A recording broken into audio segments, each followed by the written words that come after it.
तो HD देवेगौड़ा जी का उल्लेख करना चाहूँगा। वे प्रधानमंत्री और कई पदों पर रहे। मैं देवेगौड़ा को बहुत दिन से 54 साल से जानता हूँ, उनके साथ ही मैं काम किया, लेकिन क्या हुआ मुझे मालूम नहीं। वो तो प्रेम हमारे साथ किए, मोहब्बत हमारे साथ, शादी मोदी साहब के साथ की। ये रिसेंटली हुआ, तो आप ऐसा माने मुझे मालूम नहीं है। सर शरद पवार जी एक राष्ट्रीय नेता है, उनके साथ भी हमारा दशकों का जुड़ाव रहा है। मुझे खुशी है कि वे दोबारा इस सदन का मार्गदर्शन करेंगे। संसदीय मामलों के गहन जानकार हमारे DMK के साथी तिरुचि शिवा जी अगले 6 साल सदन की कार्रवाई में फिर भाग लेंगे और उन्होंने बहुत कुछ अपनी बातों को रखा। रामदास अथवाले साहब, जिनका जिक्र हमारे प्रधानमंत्री जी ने किया, वो अपने कविता के रूप में ही हमेशा मोदी जी का गुणगान गाते हैं। हमेशा आपको छोड़ के दूसरा कविता ही उनको नहीं आती। जो कविता उन्होंने लिखती है वो सिर्फ आपके बारे में लिखती है।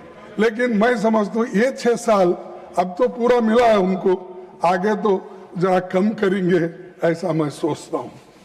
सर दिग्विजय सिंह जी को पूरा देश जानता है। एक दशक तक मध्य प्रदेश में मुख्यमंत्री के रूप में उनका बहुत अच्छा योगदान रहा। राज्यसभा सांसद और शिक्षा संबंधी संसदीय स्थायी समिति के अध्यक्ष के रूप में उन्होंने उल्लेखनीय काम किया और वो रिपोर्ट भी आज उन्होंने आपके सामने पेश किया। सर KTS तुलसी और अभिषेक मनु सिंघवी ने संसदीय वाद विवाद को गरिमा दी। नागरिक स्वतंत्रता, न्यायिक स्वतंत्रता और विभिन्न मुद्दों पर उनके भाषणों ने सदन पर गहरी छाप छोड़ी है।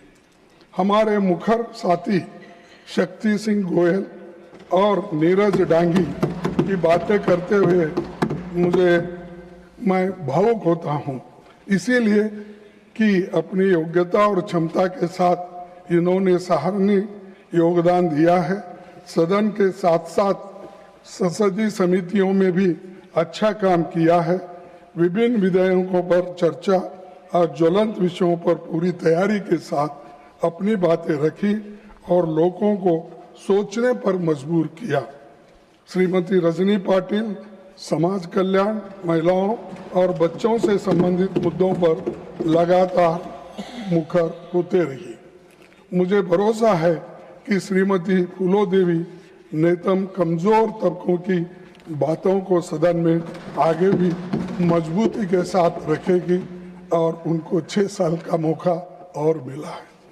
श्रीमती फौजिया खान और श्रीमती प्रियंका चतुर्वेदी के योगदान को ये सदन याद रखेगा, क्योंकि वो हमेशा हर सब्जेक्ट पे खुद इन्वॉल्व होकर वो अटेंड करके अपनी विचार को आपके सामने, सदन के सामने रखते थे। उसी ढंग से साकेत गोखले, वो भी एक विद्वान है, युवा है, उसने भी बहुत कुछ अपना कंट्रीब्यूशन किया है।